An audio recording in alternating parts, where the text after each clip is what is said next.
एक पहाड़ी के नीचे रामगढ़ नाम का एक गांव था।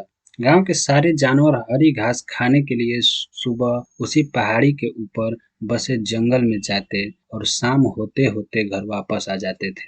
हर दिन की तरह लक्ष्मी नाम की एक गाय अन्य गांव के साथ उसी पहाड़ी के जंगल में घास खाने के लिए गई।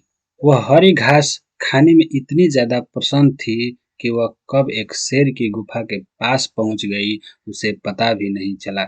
शेर अपनी गुफा में सो रहा था और वह पिछले 2 दिनों से भूखा भी था।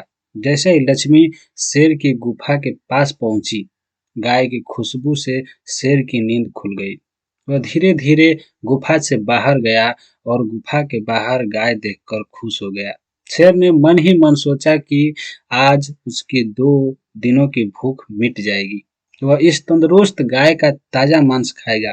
और यह सोचकर उसने एक तेज दहाड़ लगाया। लक्ष्मी शेर की दहाड़ सुनकर डर जाती है। जब वह अपने आसपास देखती है तो वहां दूर दूर तक कोई भी दूसरी गाय नहीं थी। जब वह हिम्मत करके पीछे मुड़ी तो उसे सामने शेर खड़ा हुआ दिखाई दिया। उस शेर ने लक्ष्मी को देखकर फिर से दहाड़ लगाई और लक्ष्मी से कहा, मुझे 2 दिनों से शिकार नहीं मिल रहा था।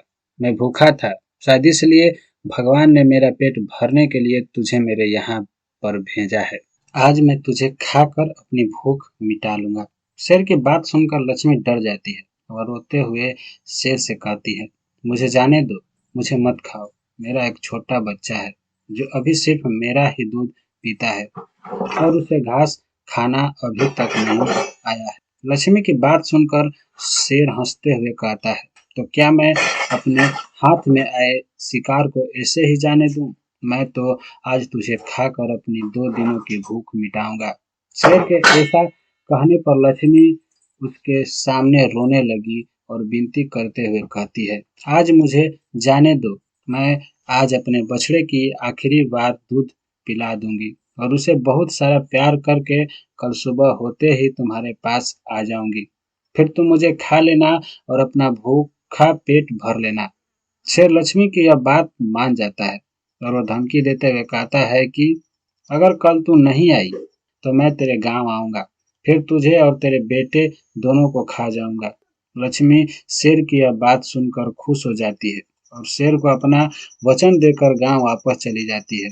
वहां से वह सीधे अपने बछड़े के पास जाती है, उसे दूध पिलाती है और बहुत सारा प्यार करती है। फिर बछड़े को शेर के साथ हुई सारी घटना बताती है और कहती है कि उसे अब अपना ख्याल खुद ही रखना होगा। वह कल सुबह होते ही अपना वचन पूरा करने के लिए शेर के पास चली जाएगी। अपनी माँ की बातें सुनकर बछड़ा रोने लगता है। दूसरे दिन सुबह होते ही लक्ष्मी जंगल की तरफ निकल जाती है और शेर की गुफा के सामने पहुंच शेर से कहती है, अपने वचन के अनुसार मैं तुम्हारे पास आ गई हूँ। अब तुम मुझे खा सकते हो। गाय की आवाज सुनकर शेर अपनी गुफा से बाहर निकल कर आता है और भगवान के अवतार में प्रकट होते हैं। वह लक्ष्मी से कहते हैं, मैं तो बस तुम्हारी परीक्षा ले रहा था। तुम अपने वचन की पक्की हो। मैं इससे बहुत प्रसन्न हुआ। तुम अब अपने घर और बछड़े के पास वापस जा सकती हो। इसके बाद वे उस गाय को गौ माता होने का वरदान भी देते हैं और उसी दिन के बाद से सभी गायों को गौ माता कहना शुरू